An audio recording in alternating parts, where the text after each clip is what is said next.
Hello, hello, hello, my darlings.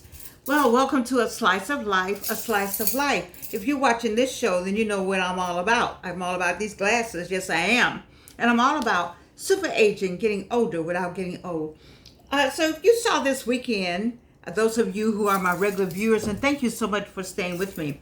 I was on air this weekend. I normally don't tape on Sunday, but we had a phenomenal event happen on yesterday, and this is not a political show, but I had to do something yesterday. So I hope you will look back on the July 21st and listen to some of what I have to say about what's going on in the political world. Many of you know I've written a book, Guide to the Second Time Bride, and the woman who did the book had a COVID-related illness that has put her in a nursing home. And so she had to close out the publishing. You may still be able to get the book on Amazon.com. I'm not sure. But I am not a marriage counselor, but there's a marriage counselor who gave me her blessings for this book. She wrote the introduction, and that's Dr. Janie Francis Asante.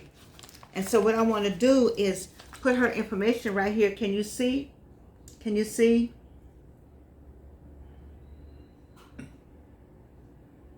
Okay. So because I've been watching TikTok more than I should. I watch Myron, of course, but I noticed there's some interesting brothers that get ready to go on a date. I think one of them name is Rico Davis, but it's about 6 or 7 of them and some gorgeous women, and then they're going on a date, but I think they're married. The women that I see, we need some more single women over there going on a date and show them how fine we look. And so I was thinking, like, there are a number of people who would like to get married. I've heard just in the comments and people saying on the side that they would like to get married again a second time. And I was married a second time, which made me write the book because I didn't do it right. And so I just want to give you a few things, especially out of this section right here. Let me just show you.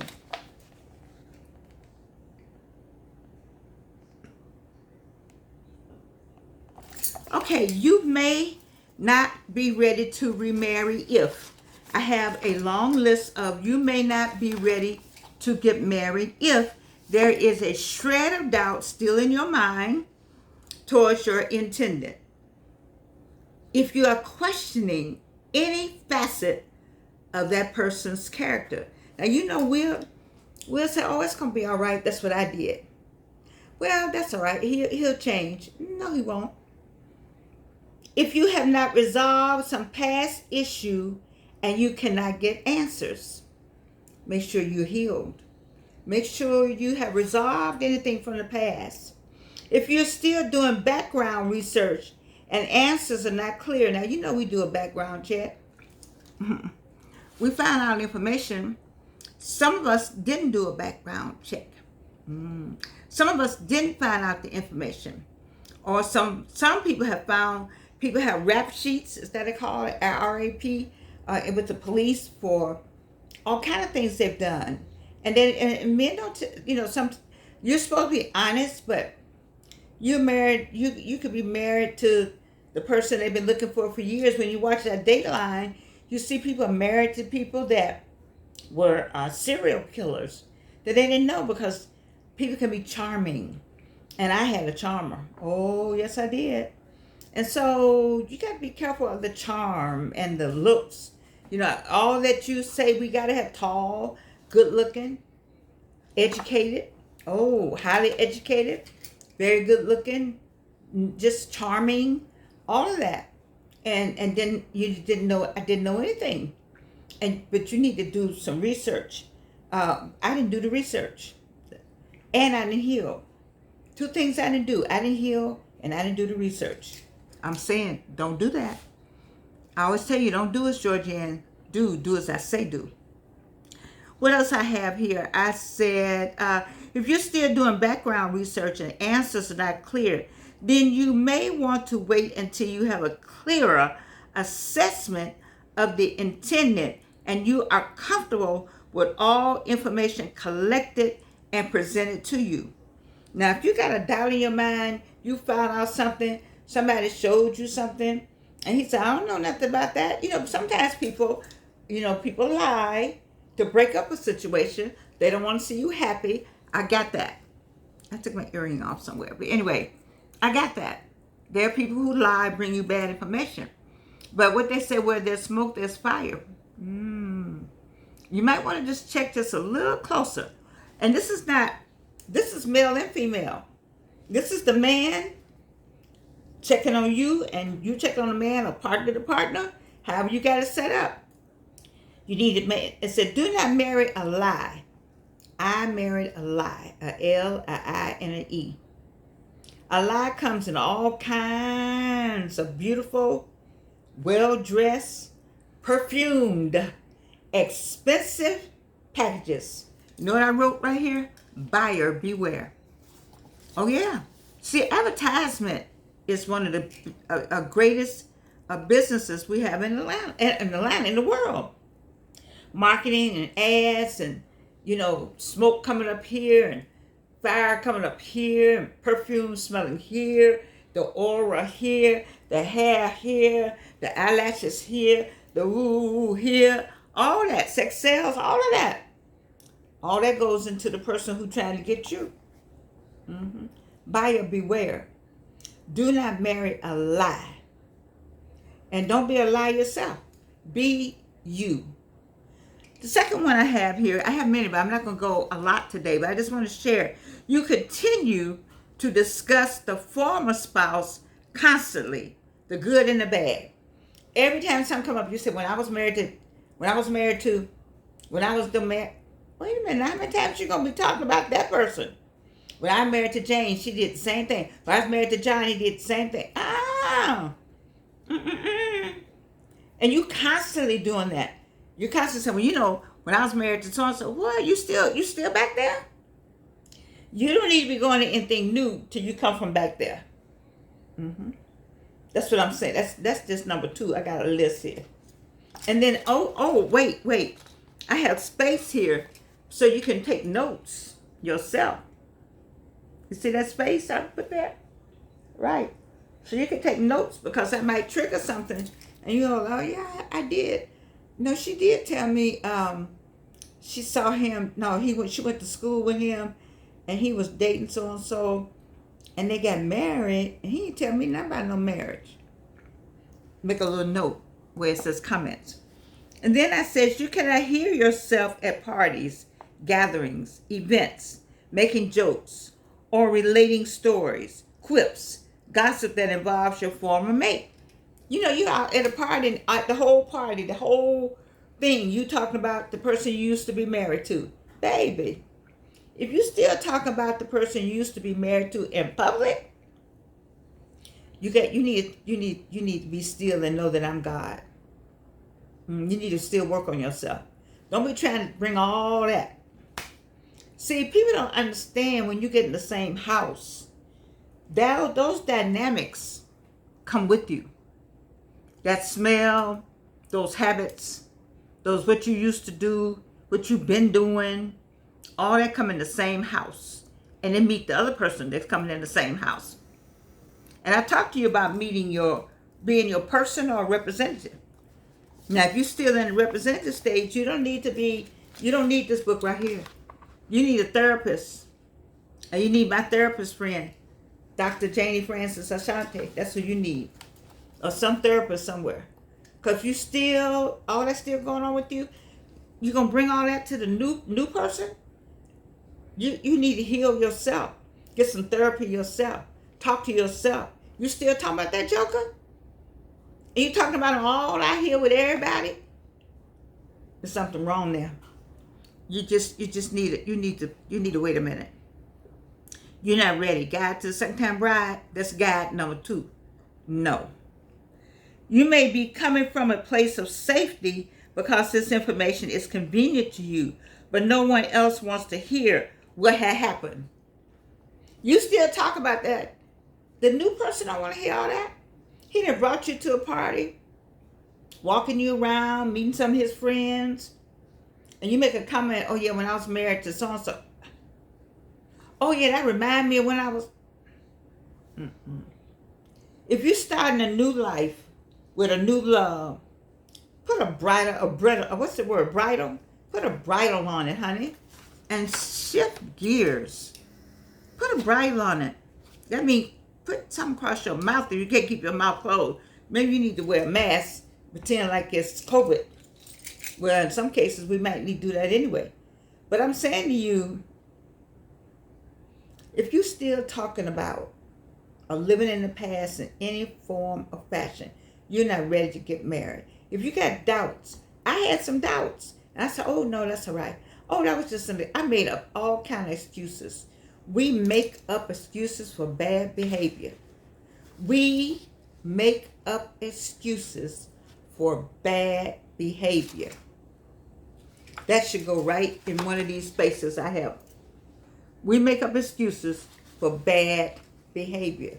This person I married to was bad. B-A-D-D.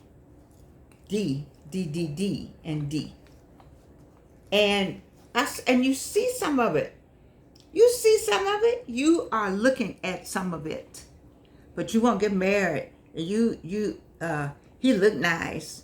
He's 6 feet tall. This brother was 6'2", handsome. Handsome. As people would say, we were a handsome couple. Right. Did nobody know? You don't know what be going on behind closed doors with these people. You know? So he treats your child well. Okay. All right. Just pay attention. That's all I'm asking you to do. Just make sure you know. Don't want to get you want to get in that dress because you gotta have a wedding. Okay. I understand that, baby. I understand you want that wedding. You 43. Everybody married except you. I understand it. Okay, go ahead. That's all I'm going to say. Go ahead. Go ahead, but, once you go in, and it's good, and it takes work to make that work,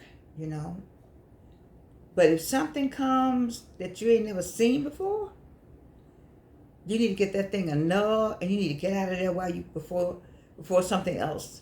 Because you're 43 and want that baby.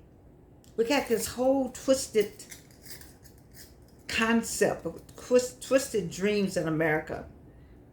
That you got to be married with a baby by a certain time. Every woman wants to be a mother. That's not true. I heard some people say that they didn't want to have any kids. And when I first heard that, I was like, oh, how can you not want to have kids? But I understand if you don't want to have them, so you don't want to have them. And maybe some people wanted to have kids and they tried and couldn't have them. And then what? Does that make them less than a woman? No. And if you're not married by 43 or 45, then you're an old maid. Who said that? And who is saying that to you? Change your environment. Go do something different, baby. Get you some life and get busy. That's what I tell everybody. Get busy. Get life going on with you. I'm going to do a third one, then I'm going to close because I got a whole lot in this book. If you think about the former constantly, that's another problem. If you constantly think about it, you haven't gotten over that. You need to just wait a minute. If you constantly think about it, if your partner has passed away, now that's very difficult. That's a different thing. A marriage broken up by divorce, that's one thing. But a marriage because the spouse has passed away, that's another feeling right there. You're going to have that space. I always say, get your little corner right here in the heart. And that person will stay right there. They'll stay right there. They're going to be with you. Now, you can talk about that person with the person you married to.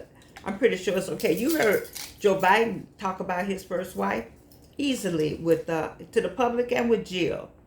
That was an accident. He loved that woman. He loves Jill, though. Don't get it wrong. Don't get it twisted.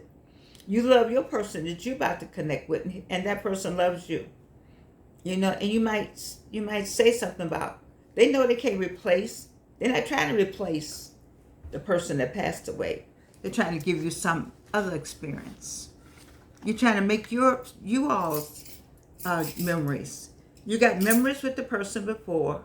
Those are good memories. So now it's time to make new memories. Different memories. try something different. Do something different. You know, still maintain yourself, but do something different. It's hard when you lost somebody. That person's gone on to the other side, and there you are, and you got that love. You remember all the things they used to do for you. That's good. That's still good memory. But don't close out a person who want to make new memories with you. What did I write? If your partner has passed away, it would be very difficult to not think about the good times, you know, the family times, especially holidays. I know it's hard. Especially if it was an unexpected death. Oh my God. You know, like in a car wreck. Oh, baby. I know that's heartbreaking. I can't help you with that. That's a grief counselor. You need some grief counseling with that. Or death after a long illness still requires some kind of grief counseling. You know? Your heart is still attached. And that's normal. Your heart is attached to that person on the other side. That's normal. You know, it's difficult. You got those feelings. Those feelings are not going to go away. They're just going to stay right here, though. You're going to have the memories right there for them, okay? But you're going to make new memories with your another person. And let the other person have an opportunity to provide you new memories. And you, too, think about some new memories. And sometimes you say, you know, when I was sitting with Joe, sometimes he would do something like that. Maybe you're talking to the other person. You know, now the other person can't get mad about that. They just need to like, oh, yeah, she's working through it. But, you know, you can't constantly be talking about Joe, though. That's back to number 2. I'm on number 3. If you constantly talk about Joe and you haven't healed, see, healing is the key word to my book. Number 1, I didn't heal. And I didn't know that I needed to heal. That's the other thing. You got to know you need to heal. The same thing occurs if there were a divorce. You always remember the first relationship and all the good and bad that follows the first marriage. We always remember that first marriage. In the middle of this, you know, there are children. I haven't gotten to that part. The children in the middle of these divorces and losing the father or the mother to transitioning to the heavenly realm, it's very difficult. Life is difficult. And that's what made me write this book. I'm going to talk about it some more, Guide to the Second Time Bride, because I also did some cards. I want you to go to www.feeneycards.com. I put it in the description. www.feeneycards.com. I want you to go to that and because I needed those cards. And the reason why I need them, because when you divorce, mine was a divorce situation. You divorce the whole family. And the whole family apparently divorces you. And I didn't know that part. I was so hurt that I didn't hear from my family. I was really just distraught. After the matriarch died, my ex-husband's mother passed away. Then that left me with nobody. She was the glue to the family. She invited everyone over. She was the matriarch. We all wanted to see what she was doing. My daughter adored her. That was her grandmother. I wasn't going to keep her from her grandmother and have anything to do with me and her daddy. You know, but that was still her grandmother. Grandmother adored her, grandmother and grandfather. And so she was over there. I could see family members, you know, I felt, and they were kind to me. But when Mrs. Sanders died, passed away, then that was the end of that. And I didn't see anybody else. And so that's why I wrote these cards. I just felt so disappointed. I said, isn't she still somebody's niece or somebody's first cousin or something? I don't know. I just felt, and part of it is I didn't know how to reach out either. I took it personally. And they didn't know how to reach out because they thought I was okay. I didn't reach out. They didn't know if they should reach out, or I didn't know if I should reach out. And so I have these greeting cards that I came up with. I wrote them in 1986, I believe. And this is 2024. I finally got them up and out. I tell you, the life is something, people. It is something. But we have to keep going. We don't know what or who. I didn't think I would live this long. I've been through cancer 3 times. I have a girlfriend that started chemo.